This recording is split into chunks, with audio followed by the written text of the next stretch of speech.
Inicio espacio publicitario. 101.9 Cadena 102 Argentina. En el aire. Cadena 102 Argentina. 101.9. Desde muy temprano hasta que te acostás. 101.9 Cadena 102.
Roxana, ¿cómo estás? Bienvenida. Gracias, buenas tardes.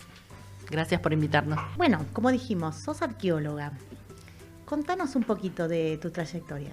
Y bueno, desde el 2007 vivo aquí en la provincia de Córdoba, haciendo investigaciones. Yo soy investigadora del CONICET, vine con ese cargo y por suerte en el 2010 se abrió la carrera de antropología en la Universidad Nacional y a partir de ese momento, bueno, empecé a ser docente de una materia de primer año y a iniciar un proyecto en el norte de Córdoba, en la zona de Ongamira. Sí, a partir de ese momento, bueno, fuimos creciendo, armando un equipo y hoy somos casi 20 personas que estamos trabajando en el proyecto. Qué bueno, ¿muchos alumnos tienen ya en la carrera? Y sí. Más o menos empezaron anotándose en primer año alrededor de unos 300. Ahora tenemos un poco menos. Post pandemia estamos alrededor de unos 100 alumnos en primer año, nada más. Pero bueno, así que ya hay muchos recibidos, un centenar por lo menos. Buenísimo. Está bueno que se abran nuevas carreras en las facultades. Sí, realmente. Sí. En nuestra facultad, mira, esta semana se terminó de aprobar, por ejemplo, el profesorado en geografía, que también es una necesidad, ¿no? Para formar a nivel universitario profesores para la escuela secundaria. Así que sí, perfecto. Seguimos trabajando para generar espacios para la educación. Hace falta, realmente hace falta, y más en esta provincia que últimamente se estaban cerrando muchas carreras. Entonces, que se vuelvan a abrir realmente es un avance para la provincia. Vamos a entrar un poquito a las preguntas que tengo preparadas para hoy, porque el tema que habíamos convocado era por la problemática del patrimonio en Córdoba. Primero empecemos, que me cuentes, ¿qué son los sitios arqueológicos? Y bueno, los sitios en particular son todos los restos materiales que dejaron las sociedades que vivieron en el pasado. Estos restos materiales, si nosotros pensamos que hay sociedades que vivieron desde hace 12.000 años en la provincia de Córdoba, imagínense, 12.000 años es mucho tiempo. Sí. Estas sociedades hasta hace 2.000 años aproximadamente eran sociedades cazadoras recolectoras. Así que lo que encontramos mayormente son todo lo que ellos usaban como tecnología, que estaba hecha en piedra, en hueso, en madera, en valva de molusco. Y a partir de los últimos 2.000 años ya se incorpora la tecnología cerámica, empiezan a aparecer las paredes pircadas, o sea, algo de arquitectura. Bueno, se va complejizando, aparecen incluso, todavía se pueden ver los canchones de cultivo, ese tipo de cosas. Después, bueno, todo el mundo conoce Cerro Colorado, es decir, hay muchas evidencias de arte rupestre, grabados, pinturas. Sí, totalmente. ¿Algún otro sitio arqueológico existe en Córdoba, aparte de este lugar que mencionaste de Cerro Colorado? Sí. Mira, nosotros, yo fui responsable de un proyecto que hizo el relevamiento de todos los sitios de la provincia. Eso terminó en el año 2015, ese proyecto, y relevamos al día de hoy unos 2.400 sitios arqueológicos. De esos 2.400 hay más de 600 que están en la zona de Punilla, que es un poco de lo que vamos a hablar hoy. Sí. Porque justamente fue una de las zonas más densamente pobladas a través de la prehistoria. Y no solo a través de la prehistoria, sino que además hay comunidades originarias que todavía viven, digamos, en aquellos lugares donde, bueno, sus ancestros ocupaban esos lugares. Entonces, hay una continuidad en parte histórica también. Sí, tengo entendido que hay un centro ceremonial y hay también donde descansan sus difuntos en ese lugar. Sí. Más o menos al día de hoy hay cerca de 20 pueblos originarios que están reconocidos por el Instituto Nacional de Asuntos Indígenas de la Nación y que tienen, digamos, sus representantes, sus caciques o nahuanes aquí en Córdoba. Y bueno, cada una de estas comunidades en general tiene un territorio ancestral, físico, digamos, un paisaje. Hay algunos que, bueno, fueron despojados a través del tiempo de esos territorios, entonces son personas que viven, digamos, en las ciudades, pero que a veces reconocen un territorio ancestral. Totalmente. ¿Le dan importancia a los de Córdoba, al gobierno de Córdoba, a estos sitios que encontraron? Y, a ver, el proyecto originalmente fue financiado por el Ministerio de Ciencia y Técnica de la provincia y por la Agencia Nacional de Investigaciones. Luego, aquí en la provincia en particular tenemos algunos inconvenientes, empezando por la cuestión de las leyes, porque hay una ley nacional que es la que protege todos los sitios arqueológicos. Y Córdoba decidió no adherir a esa ley nacional y creó su propia ley. Sí, como muchas de las leyes que hay en Córdoba, que se contrapone un poco con la Constitución Provincial de Córdoba, por lo que tengo entendido. Y en algún punto el artículo 65 de la Constitución de la provincia reconoce la preexistencia de las sociedades originarias y, digamos, de su patrimonio. En este sentido, dentro de lo que es la Agencia Córdoba Cultura, existe una dirección, que es la Dirección de Patrimonio Cultural, donde, para que se den una idea, hay solamente 3 o 4 arqueólogos trabajando para toda la provincia de Córdoba. Habiendo tantos lugares. Exacto. Y ellos son los responsables cuando la gente hace hallazgos, a veces por hacer una obra, un pozo, una construcción, un camino. Entonces se avisa a la Dirección de Patrimonio, pero imagínense que a nivel de toda la provincia no alcanzan, ¿no? O sea, yo siempre hago un pedido de que las autoridades hagan crecer a la dirección, que no sea dirección, que pase a ser secretaría, como en el resto de las provincias de Argentina, donde, bueno, evidentemente se necesita, digamos, más personal, porque el patrimonio también, además de, digamos, ser entendido como algo que nos habla de la memoria, de los pueblos ancestrales, en una provincia como Córdoba, digamos, que vive del turismo en parte, y bueno, también necesita, digamos, un apoyo para la protección frente al turismo. Claro. Entonces, bueno, eso por un lado. Después, por otro lado, cuando, por ejemplo, si alguien encuentra objetos arqueológicos, que es habitual, porque la gente en el pasado vivía al borde de donde había agua, y que en general es los lugares donde la gente le gusta ir a pasear, ¿no? A las lagunas, sí, a los ríos, al borde de los embalses. Y bueno, lo importante en esos casos es hacer la denuncia de esos objetos. De esos objetos. ¿Hay alguna dirección en especial o algo? Y si, directamente uno puede hacer la denuncia a la policía, si uno, digamos, avisa, ellos inmediatamente avisan a lo que es la policía ambiental. Y la policía ambiental es quien se supone que avisa a Patrimonio y traslada, digamos, a la gente de la dirección para ir a ver los lugares, hacer el rescate. A veces es bastante más complejo, ¿no? Por ejemplo, si se encuentran restos humanos, que también es habitual, imagínense que mucha gente vivió durante miles de años. En ese caso, hay un convenio que se ha firmado entre investigadores del instituto del que yo formo parte y el Ministerio de Justicia, porque al ser restos humanos pueden pertenecer a, no sé, al momento del terrorismo de Estado, pueden pertenecer a la actualidad, o sea, es complejo. Entonces, frente al hallazgo de restos óseos, de huesos, hay que avisar a la policía y van los arqueólogos junto con los antropólogos forenses para determinar, digamos, si es una persona que ha pertenecido a sociedades originarias o es más reciente. Y en ese caso, bueno, se da intervención a la justicia. Y una vez que ponele, si es de una comunidad originaria, ¿qué hacen con esos restos? Y esos restos son recuperados porque en general uno los encuentra cuando están por ser destruidos por algo, porque quedan en medio de una calle, de un pozo, de una obra. Entonces, sí o sí se extraen y se entregan a la Dirección de Patrimonio. Todo resto, a partir de que es identificado por un arqueólogo, pasa a ser patrimonio de la provincia de Córdoba. Entonces, la Dirección de Patrimonio tiene varios lugares que se llaman reservas patrimoniales, donde esos objetos son protegidos y conservados. Uno queda en Río Segundo y otro queda en el ex Hospital San Roque, en la zona de la morgue. Ah, qué interesante. No tenía conocimiento de eso. Sí, ahí en San Jerónimo y Obispo Salguero. Sí. Por ejemplo, si yo voy a mi casa, encuentro algo, ¿no? Hago un pocito, encuentro algo. ¿A quién tengo que llamar? Así, recién mencionaste una parte, ¿no? Pero, ¿yo me puedo poner a excavar? No, es ilegal. De acuerdo a la legislación argentina, las únicas personas que pueden intervenir tampoco son ni arquitectos ni ingenieros, sino únicamente arqueólogos de profesión. en general aquí en Córdoba, cuando no existía la carrera, los que se formaban como arqueólogos eran los licenciados en historia. Pero ya desde el 2010, digamos, hay una carrera y bueno, hay gente formada específicamente.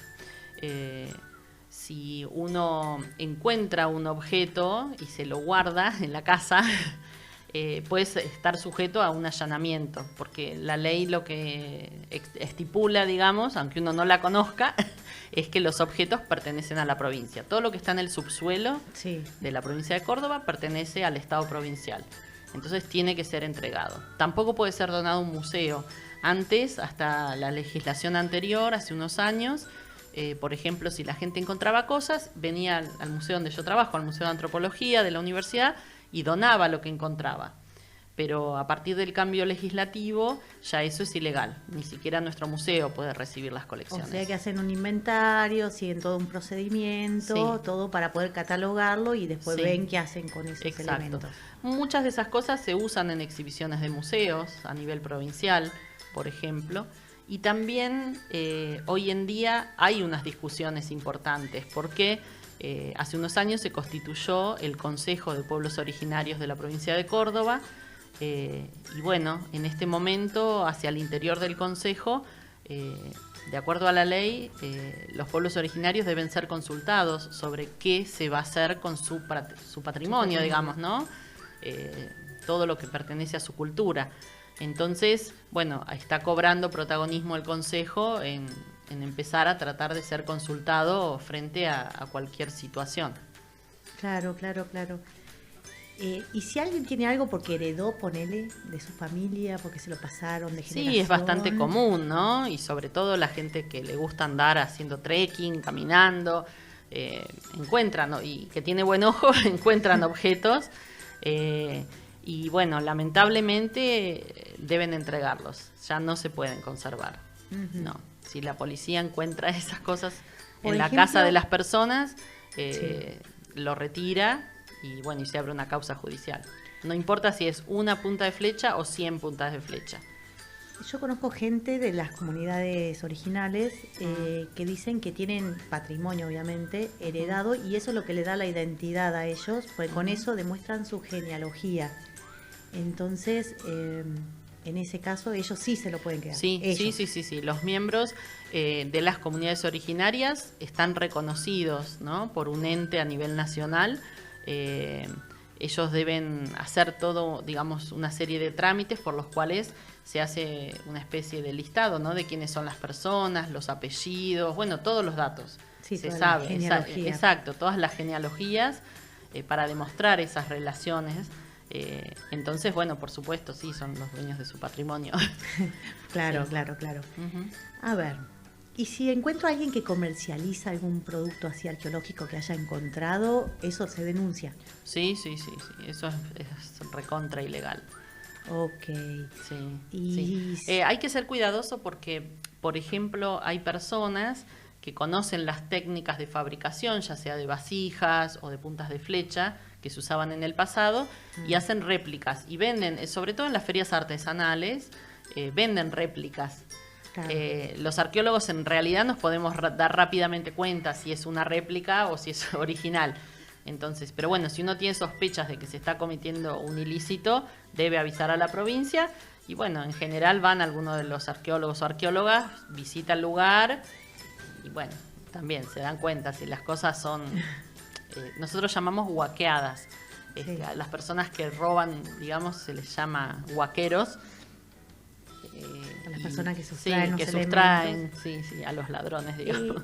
Sí, hay por ejemplo, ahora en Punilla precisamente están haciendo unas excavaciones, directamente pasan con las máquinas, pero no va el arqueólogo con el pincelito, así pasan las máquinas y el arqueólogo está caminando por atrás. Estuve viendo unas fotos. ¿Se hace así o la técnica tiene que ser de otra forma? No, a ver, yo vi esas fotos también. Estamos en un momento bastante complejo porque hay una gran obra, digamos, que es la ampliación de la autovía 38. En ese caso hubo cosas que, digamos, se demoraron en empezar a hacer de una manera correcta a nivel arqueológico y en ese sentido, lamentablemente, se comenzaron a montar los obradores. O sea, no el trabajo en sí de la autovía, pero sí los obradores. Y frente a eso, los ciudadanos y las ciudadanas que empezaron a ver que se estaba destruyendo el patrimonio, se movilizaron, las brigadas ambientales, para tratar de, hacer grupos una de denuncia. vecinos. Yo he visto grupos de vecinos que se empezaron a movilizar y estaban haciendo relevamiento de sitios arqueológicos, incluso visitando casas para entrevistar a estas personas que viven ahí de muchas generaciones. Y realmente vimos cosas realmente maravillosas, desde casas preincaicas puede ser, hasta resto de lugares donde vertientes de agua, donde hay morteros, que me dijeron que podía tener distintos significados por las posiciones que tenían y las orientaciones. Sí, exactamente. Sí, ahí, digamos, nosotros empezamos a trabajar con los vecinos de varios de los municipios que van a ser impactados, y una de nuestras recomendaciones es que en ese momento los arqueólogos todavía no habían empezado a ir al campo. Habían hecho un relevamiento sobre la base de la bibliografía. ¿Esto qué quiere decir? Que buscaban en los libros qué investigaciones se habían hecho y dónde estaban supuestamente los sitios arqueológicos. Como yo te conté, no se estudiaba la carrera acá en Córdoba, entonces prácticamente no hay muy poquitos arqueólogos para todo el territorio provincial, por lo tanto hay pocas investigaciones.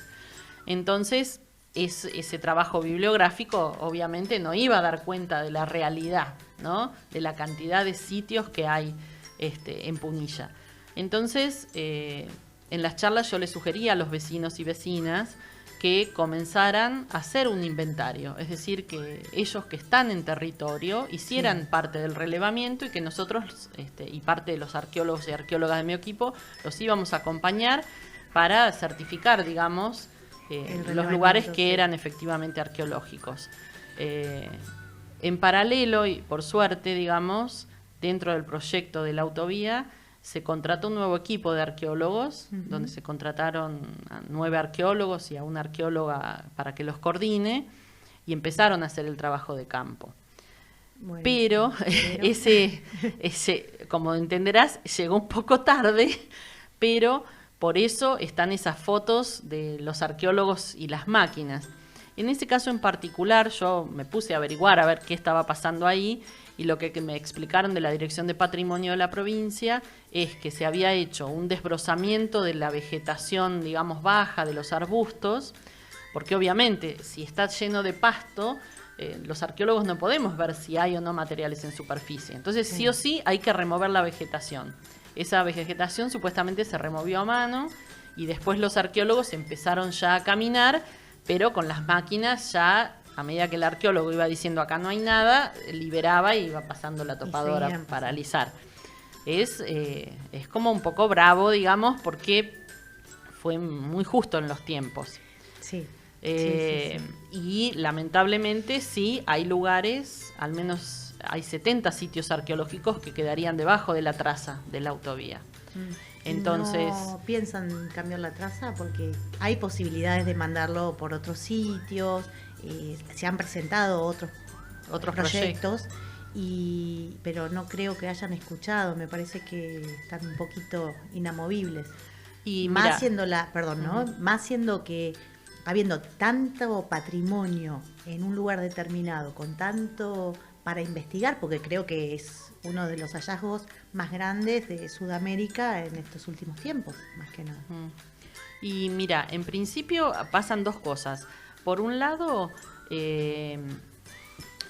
cuando la ley, digamos, se aplica en su totalidad, debería haberse hecho, además del estudio arqueológico de campo previo, no junto con la autovía, sino previo, hay otra cosa que se llama el consentimiento libre e informado por parte de las comunidades originarias. Esta ley, que es la 25.743, estipula que cualquier cosa que vaya a afectar a la cultura de los pueblos originarios se les debe consultar y debe escucharse su opinión.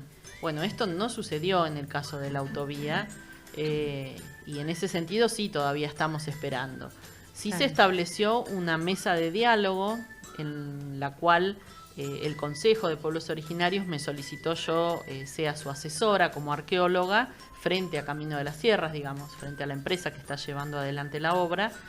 Y hemos hecho ya varias presentaciones solicitando información, justamente, y planteando, ¿no?, la situación de que hay lugares con sitios ya conocidos o donde vive gente con una forma de vida campesina que va a ser impactada por la autovía, en el norte de Cosquín, por ejemplo, planteando la posibilidad de que se corra la traza, o en zonas donde todavía queda bosque nativo, o hay, por ejemplo, estos morteros que en la zona del Reyuspe, ¿no?, en la Juntura, hay varios lugares que sería importante preservar. Tuve la oportunidad de recorrer esa zona donde está hecha la traza y uno de los vaquianos, de los habitantes del lugar, me comentaba que van a hacer un paredón de 27 metros de altura sin pasafauna. Y ahí hay mucha fauna, zorros, corzuelas, pumas y otros tantos más que se han visto y se han podido registrar. Y esto va a afectar muchísimo al ambiente, no solo a la vida de las personas, sino a la vida de los animales que viven ahí. Mira, de lo que yo pude leer del proyecto original de la autovía, lo que se está planteando, porque la gente que cría animales, además, cabritos, etcétera, también tiene el problema de que tiene que llevar a los animales para que abreven agua, etcétera. Entonces, lo que están planteando es hacer pasaganados y después utilizar lo que serían los alcantarillados como pasafauna, porque son alcantarillados que se van a hacer que miden más de 1,5 metros, es decir, que serían bastante grandes, y que serían, digamos, esos espacios que quedarían a disposición de la fauna. Por supuesto, bueno, mis colegas, tanto biólogos como geólogos, con los que, bueno, compartimos trabajo, no están de acuerdo con este proyecto tampoco de obra. Ahí tenemos todo un paisaje cultural. Sí, no es solamente, por ejemplo, ir y juntar la punta de flecha. Nosotros lo llamamos paisaje arqueológico, ¿no? Que es entender la relación humano-planta, humano-animal, humano-geología, ¿no?, en la tierra, y esa forma de vida con unos tiempos también. Y bueno, ahí me parece que bueno, hay cosas que no se consideraron. No solo no se escuchó a los pueblos originarios, sino que tampoco se escuchó a los ciudadanos. Sí, los ciudadanos están bastante en contra y enojados al respecto. Hay algunos que están a favor de la autovía, pero no en esa zona. Ahora, por ejemplo, también hay una reserva ecológica que es de la Juntura, que le decimos reserva de papel porque la tienen invisibilizada. También estamos pidiendo que haya un plan de gestión, que haya personal idóneo que esté en la zona, como guardaparques, porque también hacen falta guardaparques en todas las reservas. Hay muchos temas que hay que abocar, que realmente en Córdoba hay que modificar y empezar a obrar al respecto. Sí, la verdad, en este sentido vos dijiste una palabra que es clave. Cuando se hace un estudio de impacto, hay que plantear lo que se llama un plan de manejo.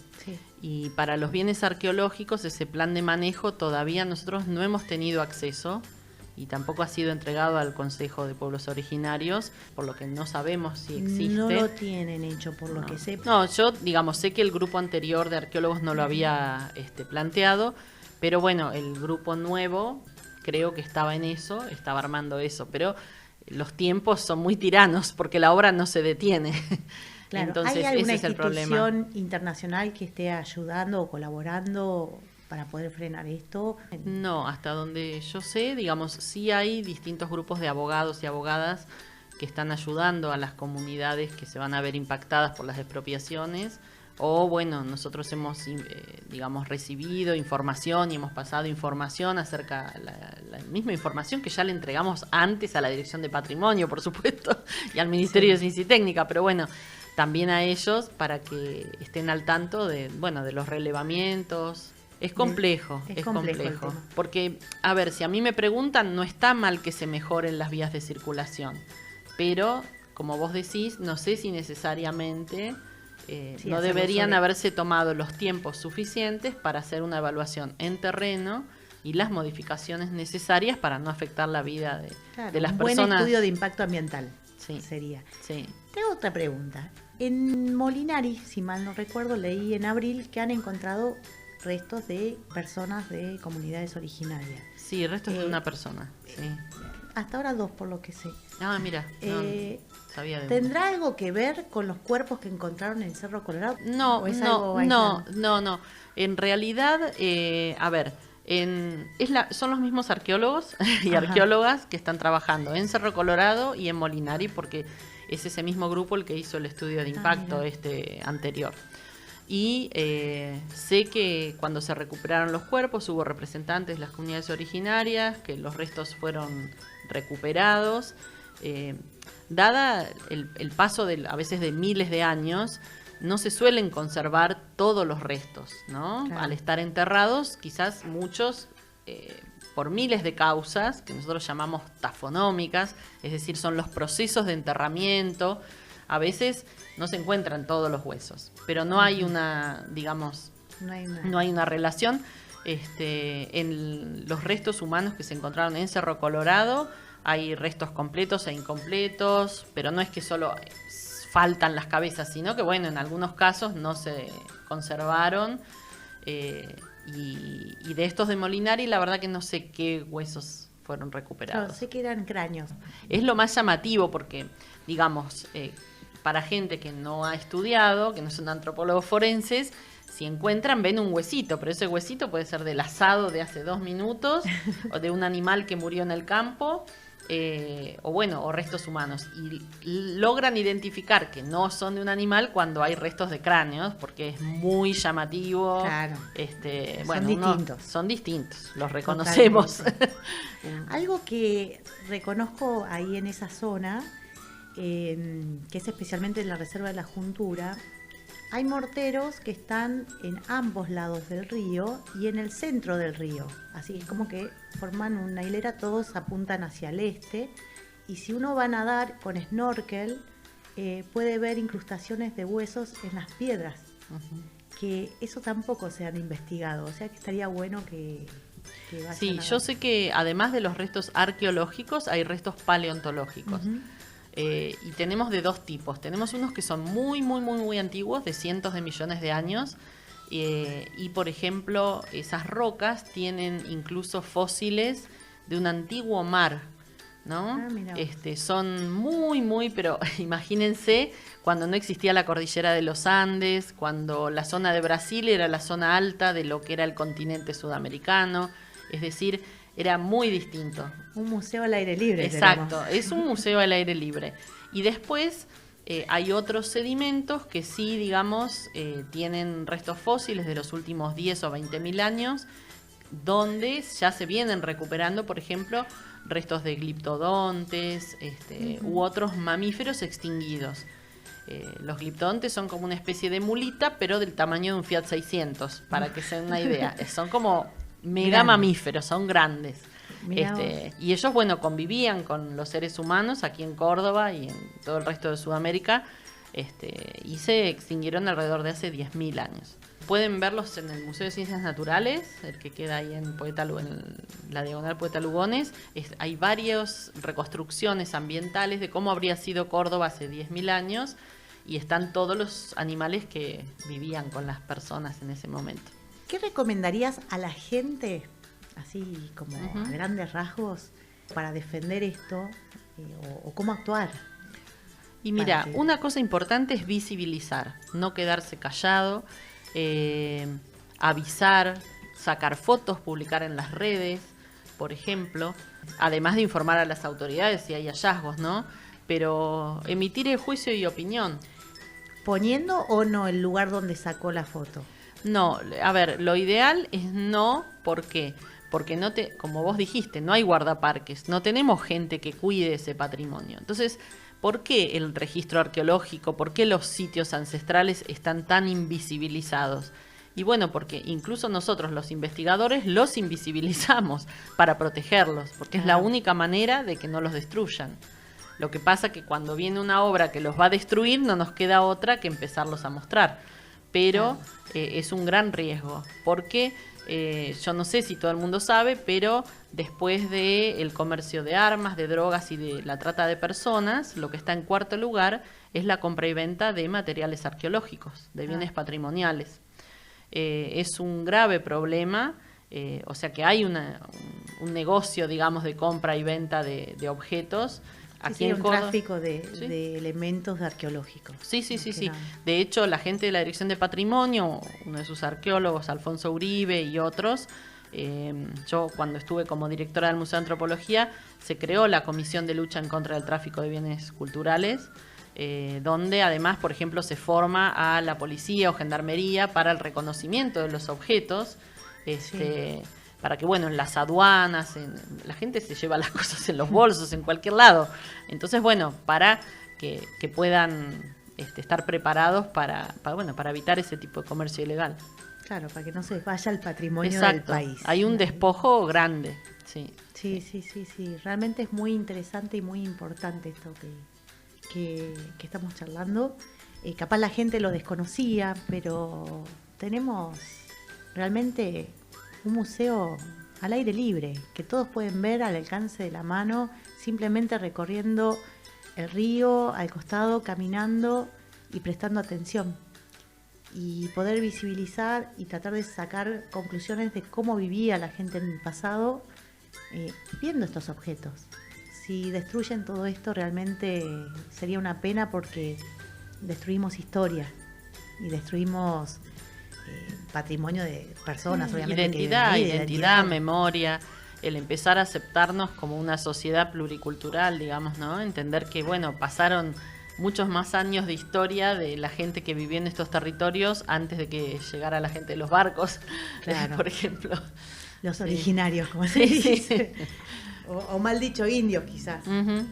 A ver, voy a cambiar un poquito de tema para recordarles que llamen al 11 41 93 89 75, dejen su número de teléfono con los 3 últimos números del DNI para el sorteo de un catálogo de fotos de su mascota con Digran Wow y de una remera de Ivonne, que lo vamos a anunciar después a través de nuestras redes, nos vamos a estar comunicando. Perdón, no te presenté, está Fernando con nosotros, empezamos a hablar acá y no le di la bienvenida. Sí, soy Fernando Rossi. Bueno, yo te quería preguntar lo siguiente, desde ¿qué alcance tiene hoy en día la arqueología en cuanto a periodo de tiempo, digamos, hasta dónde llega? Por ejemplo, yo quedé maravillado el otro día cuando me encontré a esa obra que han hecho ahí, espero que esté buena, ¿no? Arqueológicamente. Yo como ciudadano que no sé nada, me pareció bárbara. Una obra que hicieron ahí en Duarte Quirós y Avenida Vélez Sarsfield, ahí al frente de la Facultad de Ingeniería, que han excavado y han sacado un montón han dejado protegida, digamos, un montón de obra de la época de los jesuitas. Y bueno, con un montón de referencias históricas, realmente muy, muy interesante me pareció a mí.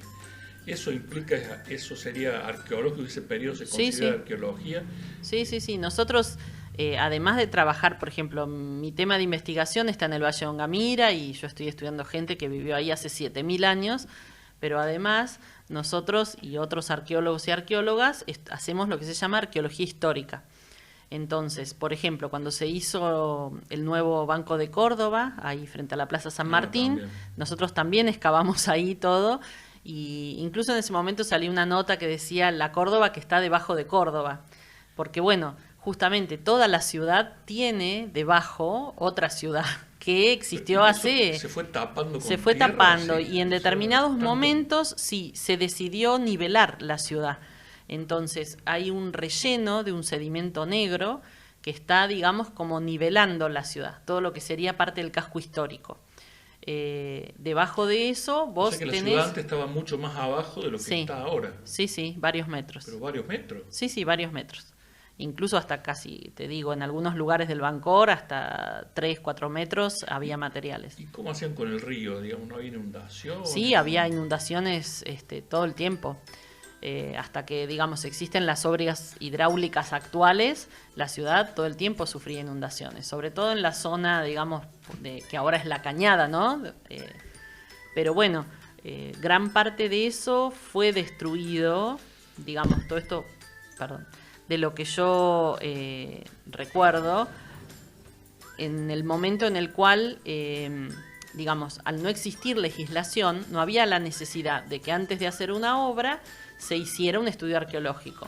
Entonces, por ejemplo, en la zona esta del Bancor, o donde vos estabas mencionando, que es ahora, digamos, como el Centro Cultural de la Universidad Nacional de Córdoba, allí, ¿qué pasaba? Al no haber una ley, se hacían sótanos para los negocios, porque siempre fue la zona comercial. Entonces, esos sótanos ya destruyeron todo el patrimonio. Gran parte del casco histórico está excavado en la década del 20, del 30, del 40 y ya se destruyó. Pero desde hace unos años, sobre todo desde el año 2010, que sale una nueva normativa de la municipalidad, en la que también ayudamos a trabajar ahí, digamos, desde el punto de vista legal, frente a cualquier intervención del subsuelo en las 38 manzanas históricas y las zonas que se llaman buffer, digamos, que cuidan esa zona, sí o sí hay que hacer estudios. Entonces se viene trabajando fuerte. Cada obra que ustedes ven, atrás hay un arqueólogo, exacto, y hay, por ejemplo, restos de paredes antiguas, de piedra bola, de calicanto, herramientas que usaban. Herramientas, sí, de todo. Incluso es muy interesante porque están los restos de la alimentación. Se puede ver, por ejemplo, determinados periodos históricos, al inicio de la colonia, como todos los alimentos no eran locales. Se traía la comida de Europa, por ejemplo. Los animales, los pescados para la época de la Cuaresma. Es decir, uno empieza, digamos, todo lo que es la vajilla, por ejemplo, es toda europea. Y también empezaron a aparecer, por ejemplo, muchas de las cosas que estaban asociadas, digamos, acuérdense que había esclavitud. Entonces hay muchas cosas también que pertenecen a la cultura afro. Claro, hay un sector de esclavos ahí, lo vi. Sí. Es realmente impactante porque uno no tiene acá en la conciencia general, digamos, que hubiéramos tenido esclavos, pero claro, hubo mucha esclavitud hasta... Creo que hasta la independencia, ¿no? Sí, hasta, digamos, 1816 aproximadamente había esclavos que cuando eran libertos quedaban viviendo en la misma ciudad, porque en general tenían formación como artesanos, ¿no? Zapateros o carniceros, etcétera, y dentro de eso hay unos proyectos, digamos, financiados por la UNESCO. Hubo un proyecto muy grande que se llamó... Córdoba, la ruta del esclavo en su momento, ahora ha cambiado el nombre, pero lo interesante, digamos, es que se estaba pensando en justamente, yo sé que en algunos lugares ya se ha hecho, es señalizar en la ciudad los lugares donde vivieron los esclavos o donde trabajaban, para visibilizar. Los esclavos eran los que venían de África, los de acá, Sí. Los nativos de acá no se esclavizaban, se les hacía otro proceso. Sí, exacto. Hay pinturas rupestres que muestran esclavos en Cerro Colorado, precisamente. Esclavos, sí, muestran porque están con un collar en el cuello. Claro. Hay, digamos, gran parte de las pinturas pertenece a momentos prehispánicos, pero hay varios paneles que son muy impresionantes, que son poshispánicos, posconquista. Entonces ahí se muestra a los soldados a caballo, la esclavitud, bueno, todo lo malo se muestra en ese arte rupestre. Es una forma de contar la historia y que fue... ¿Los españoles traían esclavos también o eran los ingleses nomás que...?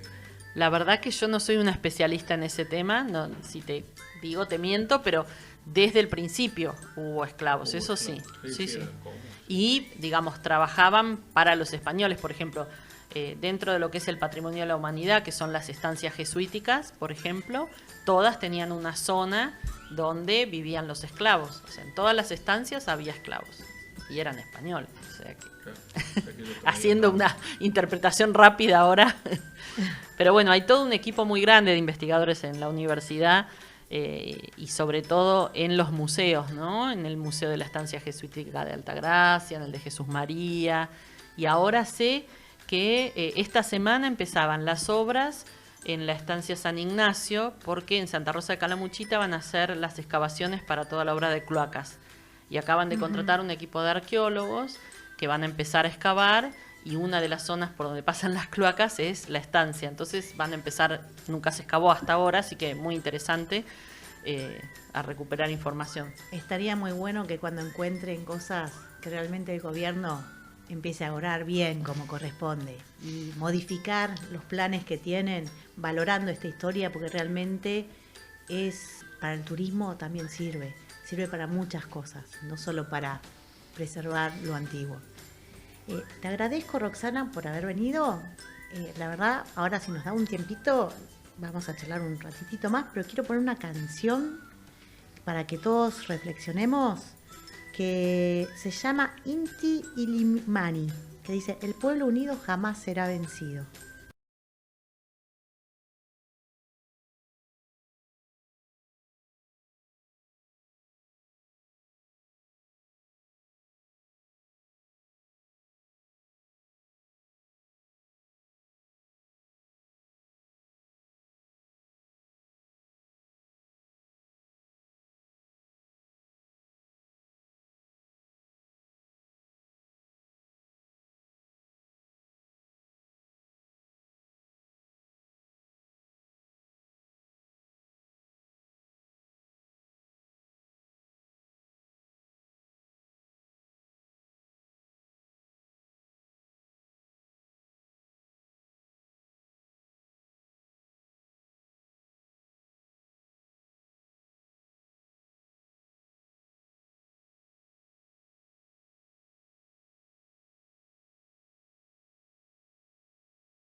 Ya llegamos al final del programa.